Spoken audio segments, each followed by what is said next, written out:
like pump you up to like get through the semester kind of a thing. So, but I'd like to know who's on the call here. So if you'd be willing to say who you are. First, I'm going to say there's Jessica, the fabulous Jessica Johnston, who's the queen of academic support. And I'm going to say that if you ever are feeling like you don't know, like you're like either like academic planning or time management, or you're like, this academic thing is like kicking your hinder a little bit and you don't know who to talk to, Jessica is the one. Like, she's great at it. So thanks. That's Jessica. Who else is on the call? What's your favorite class this semester? And where are you from? Maddie. Awesome. Boom. All right. Now, is my screen still shared?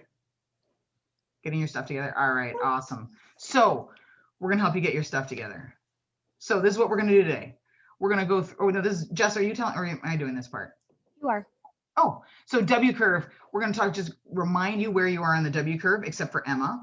But Emma, you've been here with us for a couple of years, right? Or yeah, okay. Frontal, we're going to talk about the frontal lobe realities of what your frontal lobe is doing right now, and why that makes a difference, particularly in COVID times, why your frontal lobe and COVID matter. We'll talk about active and passive learning. We'll talk about Google, some Google planning, old school planners, different study buddies, daily schedule, and then thinking about how to plan your to-do list and how to manage that. And then we're going to talk a little bit about goals and how do you keep your eyes on the prize, but also how do you break it down so your eyes aren't just on the prize, but what do you need to do today to get you a step closer to where you need to go. All right. So to start off, reminder for those of you who are first years, you are in the W curve. Okay, what this means is you've gone through, probably at this point, you have probably hit the bottom of the culture shock. Some of you might still be there, but that's the pit of despair. You've sort of come back up. You probably had, and you're sort of fine, but you may not be awesome, right? You may be like, oh, this is kind of a drag. You kind of figure out what you need to do. You may not be doing as well as you want to be doing, but you kind of know what's happening, even if you're not rocking it. That's sort of what initial adjustment is like, I got it. I may not be rocking it, but I got it, sort of. What we're going to be going into next is mental isolation, which is sort of the dark night of the soul. For some of you, you may find between the next 4 or 5 months, you may find that you change your major. You may find that you realize that you love bio or you love chem so much you're not going to be a nurse. You're going to go in and do the pre-med route, or maybe you're in the pre-med route and you're like, you know what, I really want to do the occupational therapy route. Or you may say, oh my God, I started listening to somebody who's a nurse who loves interpersonal comm, and maybe you're like, you know what, I really want to be a therapist. Like, what I really want to do is the interpersonal comm side. So there's going to be a lot of stuff that you may change over the next little bit. But right now, I want you to know that if you feel like, sometimes people at this point be like, it should be good, and it's like, fine, but it's like, oh, how many of you are feeling on a scale of like, are sort of feeling like, is that sort of like where you're at is kind of, here, what I'm going to do is, all right, I'm going to give you, you can give me a barometer here. This is like, I am totally like shitty. Things are bad. It's not good. This is like, I am rocking it. Where are you on this sort of Likert scale of like, I'm sort of here. The snow didn't help a ton, but okay, there. All right. Okay, good. All right, that's helpful. Okay, what that means is you're fine. You're exactly where we would expect you to be, right? And when you add in COVID and you add in the snow we got last night, that's totally normal. So if you don't feel like, if you look around and you say, oh my God, everyone else seems to like have it together and figuring out, no, they don't. They're lying to you. Like, everyone is pretty much kind of in this sort of spot, right? Okay. But I promise you, you will, when you stick with this and you do what we tell you to do, you are going to get to equilibrium, purpose, and belonging. You are going to find a place where you chunk in a place, but it may not happen until fall of next year, maybe even the middle of fall of next year. This process takes 12 to 18 months to fall into place. So give yourself time. Don't expect awesomeness. Expect good, and we're looking for good enough, and we're looking for a day at a time, improving over time, and being able to keep making progress towards your goals. That's what we're going for right now. Okay. So your brain, that's your brain. The prefrontal cortex is very important. The prefrontal cortex is the largest part of your frontal cortex. All right, but the prefrontal cortex is the part that I'm sort of particularly interested in. It is the part that's about responsible for internal reasoning, purposeful mental action, and like getting shit done. Okay, that's what you're thinking. So if you find, and one of the things about COVID, so what that prefrontal cortex matters in particular is focus, okay? Focusing your attention, being able to stay on point and read a textbook and stay on point for like 20, 30, 40 minutes. That's your frontal lobe working. Predicting the consequences of your actions, anticipating events. If I don't get this done, I'm going to have to stay up late and that's going to suck, right? Impulse control. I'm bored, so therefore I want a snack, or I'm going to go and talk to my friend, or I'm going to just watch just one video, right? Just one Netflix episode, or I'm just going to check Facebook, right? That's impulse control, is the ability to not check Twitter or Instagram, right? This is why when I was in grad school, I actually had to create structures. So what I'm going to talk about is about structures that help you create structures when your brain isn't going to help you, right? I am like Dory the fish, right? I mean, if I see something shiny, I'm going to go to it. In particular, if there's a human being anywhere near me, I'm going to find you and I'm going to talk to you. So therefore, if I need to actually get something done, I have to go to the basement. In grad school, I had to go to the basement of the library to the pamphlet section because nobody studies in the pamphlet section, right? Because I have to create structures that allow my brain to focus. So impulse control, planning for the future, and coordinating and adjusting complex behaviors. I can't do Instagram until I've finished my homework. I can't get a snack until I've finished this. I can't have dessert until I've eaten a vegetable. These are the things that you have to do. Now, why does this matter in COVID times? It matters because literally your brain, what did I just do? I just did something. I think you pressed down. I pressed something. There we go, brain. So literally your brain doesn't stop developing, particularly the frontal lobe does not stop developing until you're 25, okay? At the best of times. In the best of times, in the most advanced brain, your brain is still developing until the age of 25, and the this last part of your brain to develop is your prefrontal cortex. So the problem with COVID is that having all these online classes, when you're usually in class, the structure of getting up, going to class, sitting in class, and having people around you focusing on the teacher creates a structure so your brain doesn't actually have to create the structure. You are focused because everything around you and everyone around you is focused. You are focusing and reading and doing the task because everyone around you is doing the task. When we're in COVID times, you have to do this yourself, and your brain is not actually set up to help you with this. So you have to do other structures and other things to help keep you on task. Because just because your brain may be like, but I really want to follow the shiny, TikTok videos, and they just keep coming, right? You have to be able to find other ways of structuring. So you say, I'm not doing TikTok until I finish this homework, and then I'm going to stop after 5 minutes, and I'm going to set myself an alarm. You have to create external structures. Okay. Does that make sense? And this is very, very important for people to know, because sometimes they beat themselves up and they're like, I just can't focus, or I can't get the stuff done, or I'm just overwhelmed by all the stuff you have to manage. Yeah, no kidding. It's because your brain is still developing in specifically those skills. So you have to be very conscious about setting your brain up and creating structures that are going to help you accomplish your goals, so you can become a nurse, you can become an occupational therapist, you can become a doctor, and you don't screw yourself in the first or second semester of your college career. Okay? All right. Mm-hmm. Mm-hmm. Go, Jessica. Yeah. And so in that, I've talked about this in the past in other sessions, but doing active learning strategies as opposed to passive ones. And so especially when our attention is hard, it's hard to sit and read. And so instead of sitting and reading, we're doing tasks related to that work, whether it be creating an outline, creating a study sheet, whether it be as you're listening to lectures, writing down more notes, whether it's drawing a picture, whether it's actually creating to-do lists that have the task you're going to do, as opposed to like sometimes like I'm going to sit down and study, or I'm going to work on Dig tonight. It's like, well, what does that even mean? And like, oh, work on Dig or TikTok. Like, oh, well, that's, and yeah, you know what you're going to Probably TikTok's going to be more fun. And so, passive learning also is not great for actually learning and remembering and then later applying content. And so when we think about what time you're spending on your class, doing things like making study sheets, making outlines is a far better use of your time and is easier to focus on.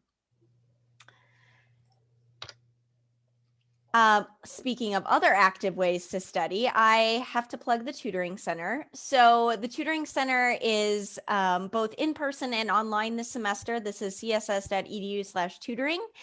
And you can do tutoring in one of 3 ways. So if you're somebody that's like, I gotta like be in front of a tutor to learn this stuff right now, like I can't sit and do another Zoom session, don't worry. We've got a walk-in schedule. That's the drop-in. You just pop in when a tutor is available for the subject that you want. You can also do an appointment on Zoom on csstutoring.setmore.com. And it'll bring you to this screen. You find the subject, you pick the tutor, you pick the time, and they'll help you out right there. And so, lots of folks will be like, well, I didn't really run into a question, or I'm not struggling. That's okay. These tutors can give you strategies on how to learn that material before you're struggling, number 1. But number 2, you're like, I need to spend time on chemistry, but I don't really know what to do. This can be your time. If you've got a subject and you're like, I took all these notes, not 100% sure what this is, schedule the time with the tutor. They can help you over Zoom or in person. And someone just sent me a link. Hold on, I've got a participant thing here. Somebody needs to be admitted.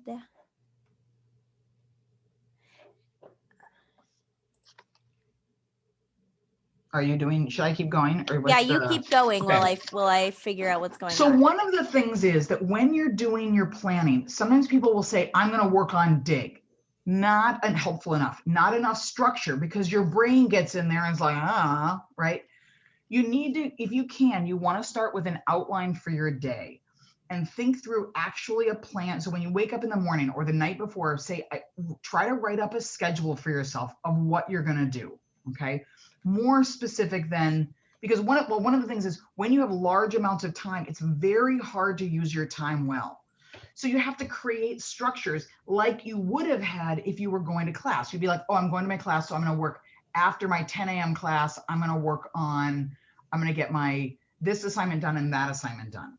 You have to create your own structures and create spaces. And my suggestion is you get up, and leave your apartment, but start with an outline for the day of what you're going to do. And I would suggest that you break it into 30-minute chunks, right? Or 25-minute chunks and then take 5-minute breaks. Because 3 hours of studying, no one in the history of the world has sat down for 3 hours and focused for 3 hours without stopping. I mean, maybe there is somebody, but really, you're most likely going to be in 25 or 30-minute chunks. Maybe it's 15, but plan out what you're specifically going to be doing and where you're going to do it. So do you want to pick up and start talking about being smart about where and eliminating distractions? Mm-hmm. So I have set up specific spots for what's called the Academic Plus program. And the best spots on campus to study if you wanted to get out of your room would be the Benedictine Commons, the Intercultural Center, the library, places where you don't have those everyday distractions.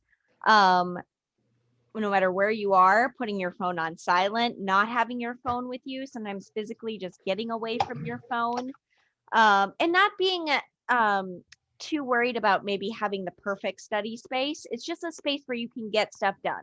So like, even if it's like a pile of papers, that's fine. Just like, where can you get things done? And then also like experiment with Should you have music in the background, or are you somebody that, you know, can rewatch shows in the background? Okay, you I'm going to can't. say biologically, Yeah.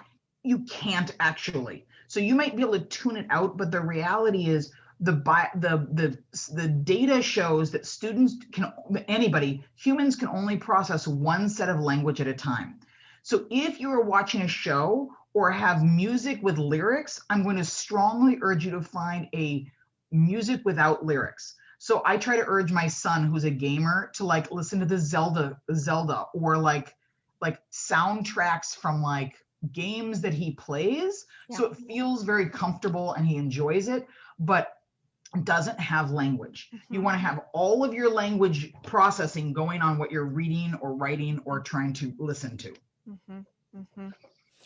Yeah, that's a very good point. Sometimes the anxiety of starting can be hard and so starting with something else like going on where you're not paying attention to it, I guess is what I'm saying. And I have some other stuff on eliminating distractions later on here, Megan. Okay. So the next thing I wanted to talk about was staying organized. And one route that I've found is really helpful for students right now is just making a to-do list, which seems like super simple, but that's where we're at, y'all. Like, let's not make this more complicated than it needs to be. This is a template we created in Google Sheets where it's color coded by the class, and then due date and task. And it's set up so that you can make it conditional, wherein if you check the little box, it'll turn the whole line green, right? And so it's just a nice visual. And if you want to have this template, if you would like this shared with you, put something in the chat button and Emma will share with you the template we created. What's great about this is you can put everything you have due and then just sort it by when is it due. And so then you don't have that extra mind going on like, what else am I supposed to be doing or what's coming up? And this way you don't have those internal distractions about, is this really the best use of my time?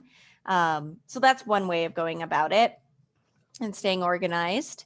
One of the other things, I'm just going to pop in on this. One of the other things that's really helpful for this is that for the due date, let's say you have how many of you have an end of semester project or paper that's due? Well, the due date is actually not that helpful, right? Because you got to be getting stuff done way in advance. So you break that project into multiple parts, like pick pick your topic, and you create a due date for yourself of like topic. And if the professor hasn't created that structure for you, you create it. Pick the topic, get sources, do the research, write your thesis, outline the paper, break it into the parts of what you're going to be doing and put those in and create due dates for yourself so that when the final paper is due, which you need to have on there, you're not coming upon it in the last second. So break all the parts down and put those in as due dates for yourself. All right, go ahead, Jess. Yeah. More specific, the better. And then as Megan talked about, like having an actual schedule for yourself, this is a real simple way you could make this on really a lined sheet of paper and just putting the time, like when am I, doing that chemistry assignment and just giving it a time. And then you just have to follow the schedule, just like you would with a class schedule. You just have to follow it. You have to not give yourself the option to choose something else. This is the schedule that you created. And then on the other side, having a list of to-do items that maybe aren't as study oriented too can be helpful. Megan, your laundry done. Yeah, laundry done. Go for a walk. Mm-hmm. Can you say one thing about a plan? I'm sorry, Jessica, I just keep jumping in. I can't help myself. I'm go very for excited it. about this. But one of the other things is sometimes you write a plan, and some of you are very good at following your plan. But generally speaking, plans never go according to plan. But it doesn't mean it's not valuable to do it because it helps make sure you know what to do. But also, if let's say you had said at 10 o'clock, I'm going to work on, I'm going to work on the psych chapter 4. Right? But something comes up, something happens, you fall asleep or a friend stops by, you get a call from your mom or whatever, and you don't do it. Well, then you know what you missed and you can just put it somewhere else. Just because you fall off the plan doesn't mean you don't alter the plan. Every great general knows a great army general doesn't have no army plan has ever gone according to plan. No battle plan has ever gone according to plan. But you still have the plan, and then by having a plan, you can adjust the plan and not lose something. You don't suddenly lose just because you missed the 10 o'clock thing. Doesn't mean it's like, oh, well, I'm not doing chapter 3. No. Then you write up, it's like, oh, I can do that at 7, or I'll do it tomorrow at 9, right? And you can readjust your plan according to, because you have a plan. If you don't have the plan, you don't even know that you're running out of time. All right, sorry, go ahead. Yeah. And I also recommend having a top 3 things that, like, before I go to bed, I have to get these 3 things done, and kind of making things simple as well. This is a small plug for those who like physical planners. There is a planner and agenda organization event happening on Friday, the 23rd, from 7 to 9, with stickers and highlighters and all sorts of fun things that Saints Life is promoting. So sometimes Google Calendar is great in that it gives you announcements and pop-up and alerts. Sometimes it's hard because the last thing I want to stare at is a computer at the end of the day. And so some people really like those physical things that you have with them and you cross things off, or a little of both, whatever it may be. But there's a fun event with some stickers. So check it out. I also think in our society, everything feels urgent, and then we're missing all of the important things that are actually things we need to get done. And so there are really 4 categories of things we do throughout the day. The first being important and urgent, like those being those top 3 things you have to get done. But I like the spreadsheet in a way that, and the planning, so that you're doing those important things that aren't urgent. And that's the starting of the papers. That's the, like, doing a chat with the writing center. That's finding your like all those things, paying attention sometimes to your student account. Like, we still have to be paying attention about those things. We need to plan those things in. And then those buggers of not important, but urgent, like, your mom wants to call and just chat about what she did during the day. Like, that does not need to happen exactly when mom calls. That can wait, right? Like, hey, mom, can this wait? I'm studying, or the Snapchat that goes off. Like, is that really urgent? Like, yeah, it just went off. Is it important though? Like, is this helping you get those 3 things done? Yes, no. And not important, not urgent, those Netflix, just spending some time zoning out. I've gotten to a point where I know there are tasks in things that I like to do that I don't get to do until the end of the day. So I don't get to go on that game on my phone because I get really addicted and I can't stop myself. So it's separate over there. We don't even try doing it during a 5-minute break. It's not going to happen. So spend some time thinking about what are those things that you really can't stop yourself from doing that aren't distractors. The other technique I wanted to talk briefly about is like this 25-minute technique, the Pomodoro technique of choosing a task, setting an alarm to 25 minutes or less if you're feeling like that's too long to focus.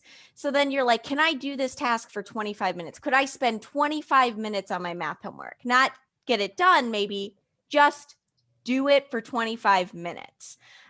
Giving yourself a break.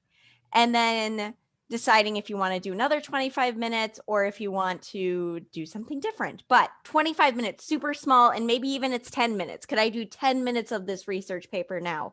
Could I just do 5 minutes? Like, whatever it may be, create a system and then do so many of those. Megan, I know you've talked a lot about I love this system. I didn't even know it was called the Pomodoro technique. Yeah. This is my favorite, though. You guys have heard me talk about this before. I think this is the way to think about your brain as a muscle, and thinking about this is really particularly helpful with that frontal lobe development. But for any of us, that can I focus? Can I focus? No, I can't focus. I'm Dory the fish, right? I can't focus, but can I focus for 20 minutes? Yes, I can focus for 20 minutes. I can't do it, I can't do 10 hours, but I can do 10 minutes, right?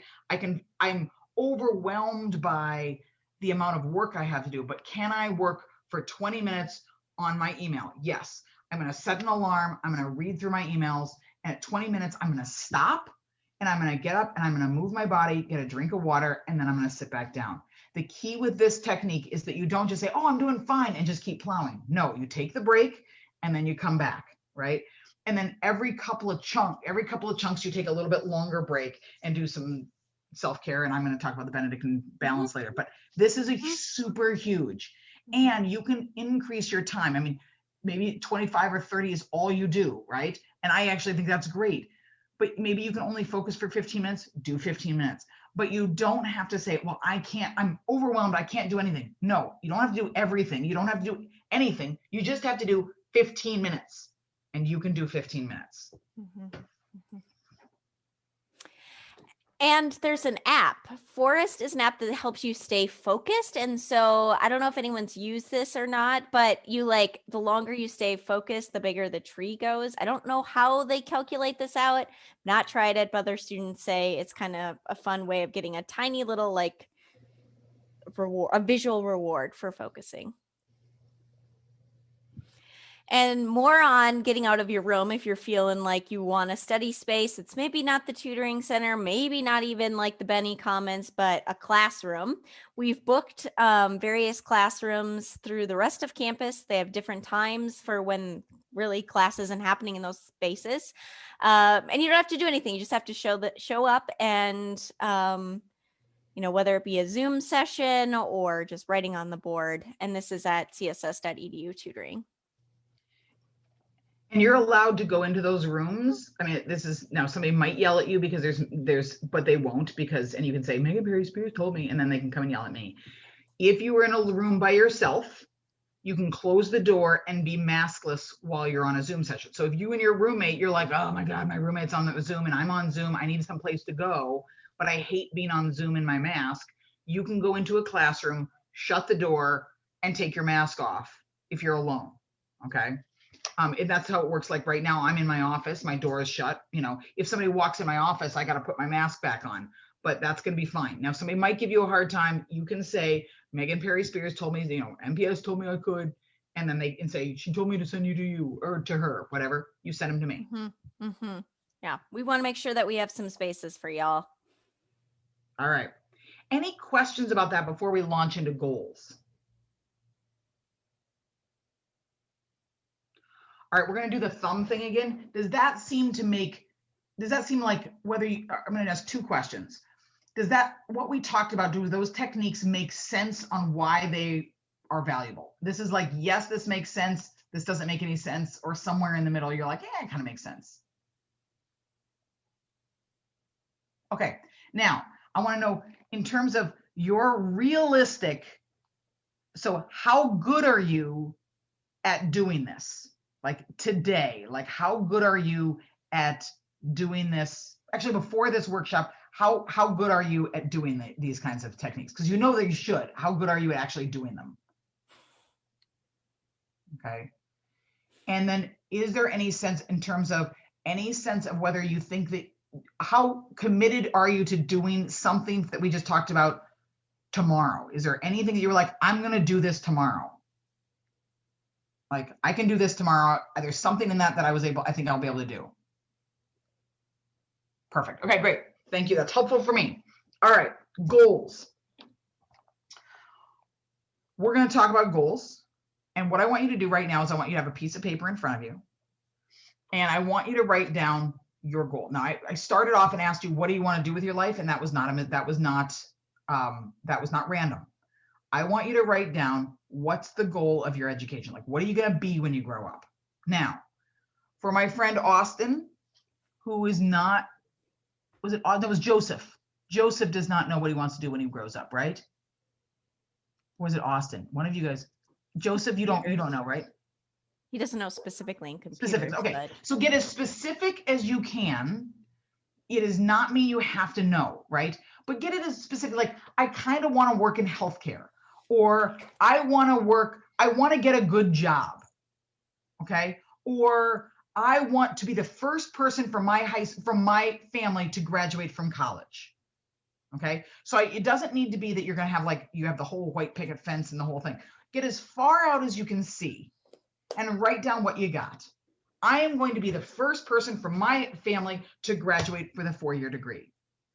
I am going to get, maybe it's like, I have no idea what I'm going to do. I'm going to get on the dean's list my freshman year. Okay. I want you to go as far out as you can see and write that down. Now, within reason, I don't need you to get into your 60s and I want to retire with Social Security. That's not where we're talking about, like jobs and 5-year to 10-year plan. Write it down. Now, what we're going to do is we're going to break this down because sometimes people have a hard time keeping their eyes on the prize. Grit, remember we've talked about grit. Grit is the ability to stay focused and keep your eyes on the prize over time, even when things are hard or boring or cold or even when you feel in the Dutch word bedrift, even when you're like bedrift, which I have no idea what it means, except that it means exactly what it sounds like, apparently. So we're going to break this down.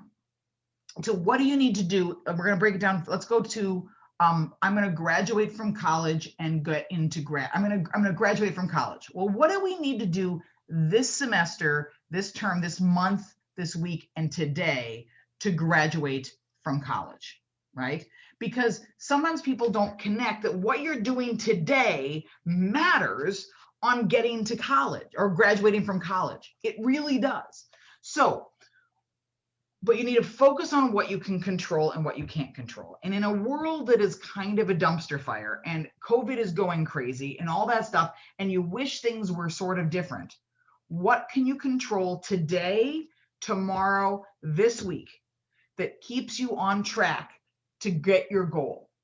Now, what I want you to do is to take a look at this. Now, if I were doing this in person, I would hand this out to you and have you write it on here. But I want you to start at the top. And you can just, on your piece of paper, you've got what your goal is, right? You're going to put what your 5-year goal, sort of I'm going to be a nurse, right?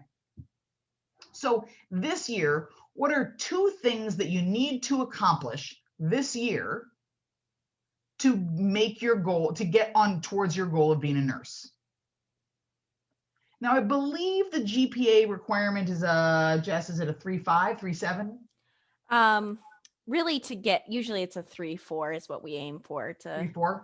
to be okay. good So applicant. really, and you don't want to be on the edge. So your GPA, your goal for the year might be to end the year with a CSS GPA of 3.5 or higher. Maybe your goal is going to be to learn how to live with a roommate, right? Because in order to be at school, you need to live with a roommate and you're going to learn how to figure out how to live away from home.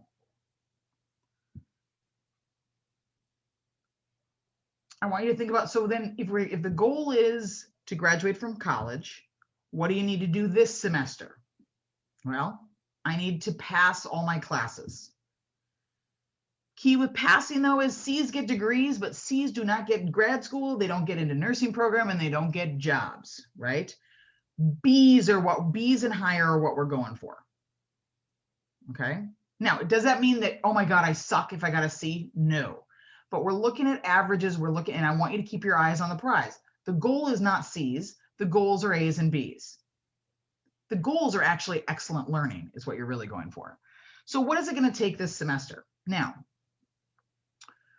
I'm going to drop down at this point to this week because this is where, what do I need? Well, actually, let's stay with this semester. So this semester, I need to finish all my projects. I need to pass my classes, maybe with some B's. I need to get a job so that I can pay for school, right?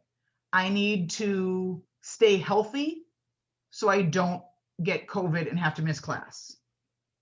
Okay, so there are gonna be some goals this semester. Don't get COVID, finish your classes, learn how to live with a roommate.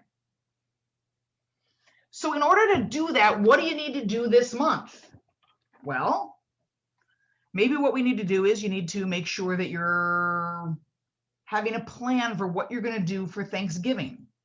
Thanksgiving is going to be a COVID nightmare, right? Because how many of you have a crazy Uncle Bob? I have a crazy Uncle Bob. Crazy Uncle Bob doesn't believe in masks. He loves to come and like, blah, blah, blah, blah, right? So how am I going to handle crazy Uncle Bob in less than a month so that I don't get sick and I can finish school? Okay. So within my month, I'm going to figure out my Thanksgiving plan. I'm having a hard time in one of my classes. I'm having a hard time in Jen Mackey's chem class. Awesome. She's amazing, but she's also hard. I need to go and talk to her I need to go into office hours sometime this month, right? And my roommate and I don't really know each other all that well yet. And so I need to, in order to meet my goal of living well with my roommate, I'm going to invite my roommate to go to lunch or dinner in the GDR to get to know them a little bit better. And maybe register for classes this month. Oh, that's a good month this month. Yeah. Register for classes, because you can't move on unless you register for classes. Good goal. So what are you going to do this week? Well, this is where the to-do lists come in.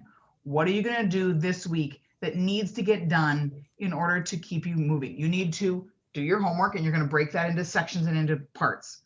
You need to make an appointment with Jen Mackey or Dr. Q or one of your professors to go over office hours.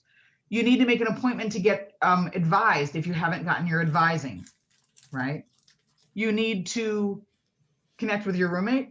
Maybe you need to do laundry, because your roommate is going to hate you if you don't have laundry done and you're stinky, right? What are you going to do this week?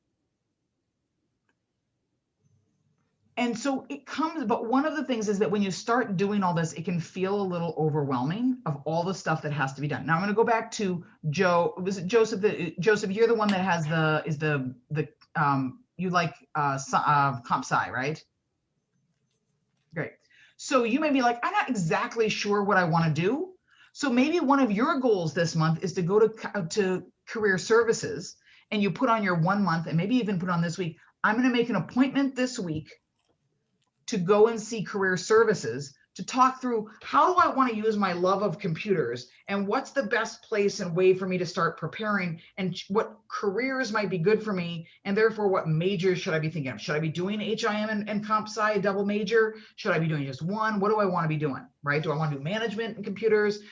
So maybe this week on the list is, I'm going to make an appointment with career services so that this month I can get there, so that this semester I can have a better understanding of what I want to do, so that I can take classes next semester to explore this other area, so that within 1 year I will have a clear sense of what my major is going to be, right? What you want to do is every day have the stuff that you're doing connect to your goal, which is to graduate, or to be a nurse, or to be a OT or a PT, or to be a teacher. Everything you do should be helping you towards that. Okay. Now, let's go to Benedictine balance. So, one of the things about COVID, and one of the things about being in the middle of the semester, is it can feel really overwhelming. So you break it into chunks, into 15-minute intervals. But also, sometimes your goal can be hard to focus on. It's too far away. Oh, geez. I mean, I'm going to graduate, but like that's 4 years away, or it's 2 years away. Oh my God, how am I? It feels just so far. It's hard to imagine. You think about this like climbing a mountain. If I'm climbing a mountain or a hill in Duluth, you don't look at the mountaintop the whole time you're walking, right? That would be really weird. Like what you say is you look and you say, I'm going to that mountaintop.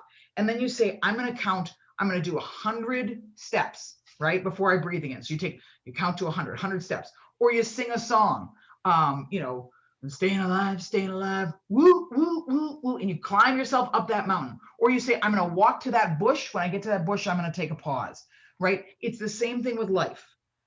Sometimes though, it's hard to see the mountaintop. It doesn't mean the mountaintop's not there, and you're going to write it up. And I want you to write down what your goal is and put that by your bed, put that by in your mirror, so you remember what that mountaintop looks like, even if it looks far away. And then every day you do something that helps you move towards it. And I want to have you think about the Benedictine balance. These are the 5 things that I think, 6 things. These are the 6 things that I think if you do every day, you will climb that mountain. They are the 25 steps. They are the getting to the bush. They are the place where you can breathe. This is what I want you to do every day. You go to class, every dang class. you go, whether it's online or not, and if you can, turn on your camera. It is easier to stay accountable if you turn your camera on. It's easier for your faculty member to feel engaged. Now, sometimes you can't because of internet and all that stuff, but if you can, do it, okay? And put in 2 to 3 hours outside of class for every hour in class. Now, if your class isn't meeting, you're gonna have the hour of class period or the 2 hours of class plus the 3 to 6 hours of work, right? So you might be doing 8 hours of work, right? But make sure you're putting in the time in those 15 to 25 to 30-minute intervals. Every class needs 3 to 4 hours. I mean, you get these 2 to 3 hours outside of class, which means you're going to be spending about 4 to 5 hours a day in half-hour chunks, getting her done. You need to get good sleep.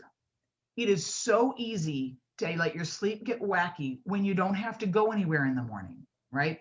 Get yourself to sleep. Turn off your phone. You know it. Turn off your phone. What I say is with my kids is I teach them, we do a mantra 50 times. They say, I can relax, I can sleep.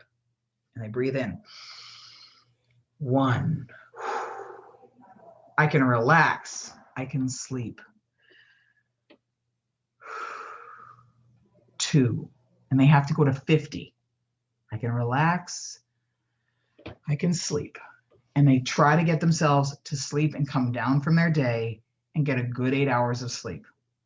Okay. We know that that's fundamental for mental health. It's fundamental for memory. It's fundamental for good judgment. It's fundamental for learning. Move your body.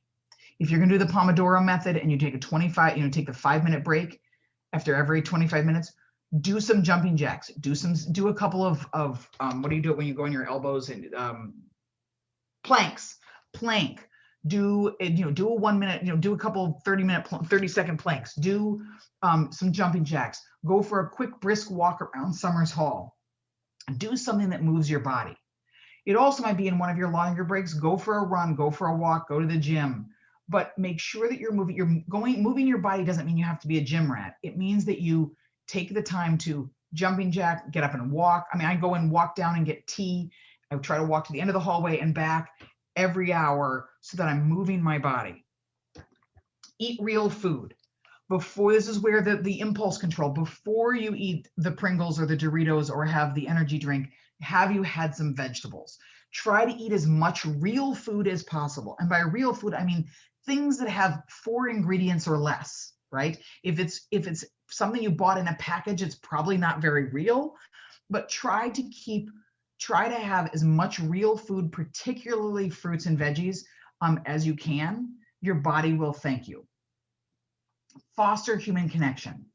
This can be easy to forget, but we are inherently communal people. We are social creatures by our biology, by our psychology, by our spirituality. We are social creatures, particularly in COVID times. It's very important to make social connections. And so it may be, hey, you go for that room, build the relationship with your roommate. It doesn't have to be that you become best friends, but you find somebody on your hall and you say, let's go to dinner. You do something that builds human connection, particularly if you can face-to-face, but somehow make and foster real human connection. Sometimes people say, well, nobody's around. This is a responsibility to foster connection. It's not a passive thing. This is an active thing. Somebody else might say, hey, you want to go to dinner? And you say, my active choice is say, yeah, I'm going to go. But if nobody says, hey, we're going to dinner, you need to be the one that asks. Hey, does anyone want to go to dinner? Anyone want to join me for this? I'm going to go do a quick run around Summers to get my, because I need a break. Does anyone want to do a quick break? Building human connection. And then reflect and center. We are spiritual creatures. Our souls need reflection and centering. But you may be like, I don't really do the religion thing. It could be religion. It might not be. It might be prayer. It might be reflection. But this is also where you might reflect on, who am I and what am I becoming? I'm going to be a nurse. What am I doing today to keep me on track? What is my heart and soul telling me about how I can achieve that goal? Who am I becoming? Am I living out the way I want, my values, the way I want to be? There are lots of ways to reflect and center, whether it's prayer, whether it's journaling, whether it's meditation, whether it's just taking a moment to take a deep breath and say, am I acting in the way that I want to be in the world? But that's very important as well. Can I put in a little plug of like, as we're doing all these Zoom things and blah, blah, blah, it's tough to remember that. Like, if you have like a visual, like near you of like, maybe it's a graduation tassel, maybe it's your goal sheet, like something right there so that, you know, these things are really important, but we forget about them, you know, like. Put it up right by your bed or on your bathroom mirror or somewhere or a sticky note like on your computer, something that you see every day that helps ground you and remind you who you are, what you stand for, and the kind of saint that you're going to be in the world. It's very, very important, because then that is what brings meaning and purpose to this. And it becomes it's not a rat race. It's not just shit that you got to get through. It's purposeful and meaningful. And every day what you're doing is helping you move towards that. And then when it has meaning and purpose, it's easier to stay focused. Mm-hmm. All right. I think that is what we had. Jessica, final thoughts? I want to know how y'all are doing. Like, is this, you know, we put this presentation together because we are talking to students that are like on a struggle bus. Like, is this helpful info? Should we do this with other students? Is there, you know, give us a little feedback or questions. I really liked it. Okay. Your presentation. Is that just because I told you that it was, you have a great name, probably, you know, buttered up. But that's actually really helpful to hear. One of the things that would be really helpful is, okay, I see somebody else said it was helpful. You know, sometimes it's stuff that you know, but it's a really helpful reminder. Do you think that it would be helpful for us to offer this again? And if we were to offer this same one again, would you tell people, would you recommend that they go to it? If other students are looking for a Dig Lab, would you recommend that they go to it? Okay, how about this? You know, yes, I would recommend it. I got a 2 thumbs up on one of there. Okay, great. All right, great, thanks. Is there anything else that would be helpful as we think about this? Like what I thought you know, is there something that you thought we were going to talk about that we didn't talk about?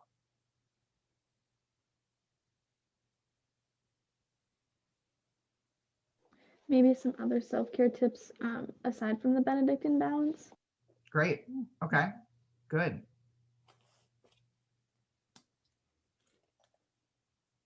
So one of the things about that is that if anybody, if anybody has questions or concerns that weren't addressed, Anna, feel free to shoot me or Jessica an email, and we can talk you through some of it. I mean, because we've got lots and lots of self-care tips. My general thing is to use what I generally find is that using the Benedictine balance is a really, really good place to start. But then there are other things like counseling, which is free and convenient. It's never more free and more convenient than it will be right now in your life. You know, we've got, there are things like getting involved. It may be that I don't know how to get, you know, find people, or maybe it's, you know, I don't know how to use the gym and I don't know how to do this. Any of those kind of questions or concerns or things that you want to get specific about, we can help you with. So don't hesitate to ask. Okay, and you can do that privately. You can just send us an email. Mm-hmm. I would say putting boundaries on things. And so like the great thing about this creating the schedule is like, this is when you do homework and then you can move on and do other things. So homework doesn't take over your whole life, or this is when I work out and this is, you know, and just not waiting until you feel like you're in the mood to study or the mood to work out or the mood to like, it's just not coming. I mean, for me, I'm never going to feel like I should go work out. Like, it's just not. So I'm never, you know, like kind of thinking about boundaries in our life with each other, some of those things. Yeah, send us an email. Emma took down your name, so we'll send you a recap email. We might even, would it be helpful if we sent you the goals as an attachment, that sheet as Why don't we send the goals and the template? Sure. Yeah, we can the send Google template.